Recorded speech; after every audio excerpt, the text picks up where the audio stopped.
Blizzconline is less than a month away, and in today's video I want to speculate on the announcement that we are going to see in this first online edition of BlizzCon. Starting off with Warcraft, which is my channel focus. It's sure that we will see the announcement of patch 9.1, 1.5 and after it. Thinking about patch 1.1, obviously we are going to see a new raid. Despite the conclusion of the Covenant campaigns, there are still some major threats to the players. Kel'Thuzad is still on the loose, and Varats is in control of the House of the Chosen, so we have a solid 9 out of 10 that the next raid will be located in Maldraxxus. And knowing how Battle of the Zharalor was popular back in Battle for Azeroth, I do believe we will see a raid similar to that. For example, in this raid could start with the players and the Necros sieging the House of Chosen, with Varats as a mid-tier boss, and in the second part the action is in the Maw, where we will go there to face Kel'Thuzad and end the threat of the Lich. Together with a new raid, we will have new renown levels and the Covenant campaign will advance with the story. But also, as every 0.1 patch has teached us, back in Legion and Battle for Azeroth, there will be an advancement of the current expansion system, an extension of the Soulbind tiers, or a new Soulbind entirely. And it's really probable. A lot of people are speculating about having Draka, Kel'Thas, Uther and Zera at Soulbind, but what I do expect is a legendary conduit. Why I think we're going to have a legendary conduit is that we know that at some point during the expansion tier sets will make a return in the game. In the case they will be the same as before, the same problems will also come back. Having gear slots locked for a tier, that's why I think we'll not be able to wear 2 legendaries power, and locking only 1 item slot for these strong powers. So I don't think there will be a new zone. Consider the previous expansion cycle we saw back in Legion, and in Battle for Azeroth we had to wait for the 0.2 patch before we went into the Broken Shore or in Azure. With the smaller patch 1.5, we would hope to see the new heritage armor for the main characters. My bets are on Troll and Draenei because they already have some iconic sets, but they really are on low res compared to current standard, especially the Troll ones, which is said we can acquire in Zulaman, Zul'Gurub and some other Troll zones. So they will not take them too many resources, taking inspiration by these sets and making them high resolution, giving more details in order to be released in a 1.5 patch. Now, the other game, Classic. We do know that TBC is coming, and the community is speculating around it. 2 surveys has been sent, and Stay Safe TV made a video telling that a source of Blizzard told them regarding TBC being re-released this summer. All very cool, but I don't think it will be released in this short of time. I think the company is still working from home, but I suspect that things are not going full speed in that regard. Just imagine how things are not going well for Shadowlands regarding the expansion with the packs and the fact they had to delay the release for retail. So I just think we will see a delay for Shadowlands for Burning Crusade. But this is my mind wiped off, and a big dream is that we will not see Burning Crusade on summer, maybe a bit later, like autumn or winter. I really would like to see, guys don't hate me for that, a small raid in the Karazhan catacombs.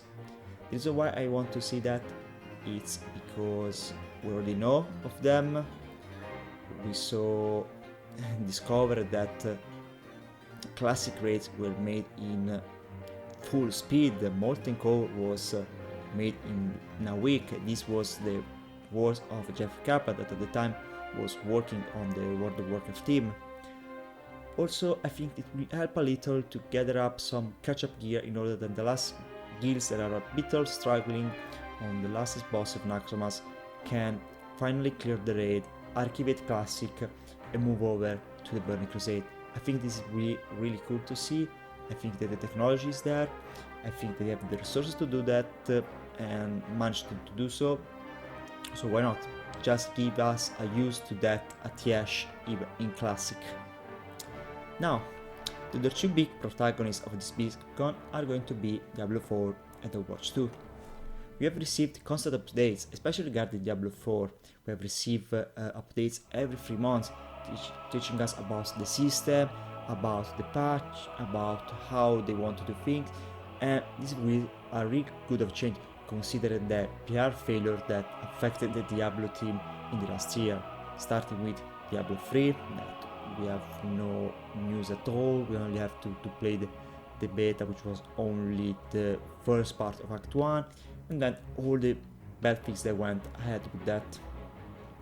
So I expect that at Blizzconline we will probably be teased with a soon beta testing of these two games, and why not even an alpha. We saw with World of Warcraft, the most recent expansion, they open up alpha testing even for outside of family and friends, and because this is a great opportunity to make publicity, make advertise of the game for free, having streamers and other influencers playing the game. I think it's very good, and we also can starting to see at which point are close to finish the product and release these games. And besides that, also, which is a kind of news, and in fact I didn't made in time to write a script about it, it's about the assimilation of Vicarious Studio into Blizzard.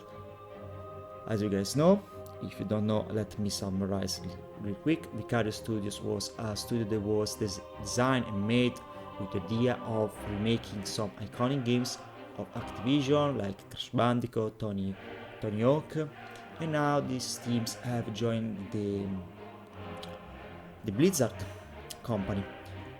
And due to the fact that this is speculation of Value Gaming, I suggest you to check the video if you want to know about it, is that the team that was taking care of the classic games inside of Blizzard is no longer operative.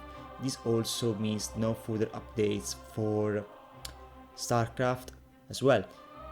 This decision was made due of the poor performance that Warcraft Reforged managed to do. It was probably one of the worst release of Blizz ever made, ever, period.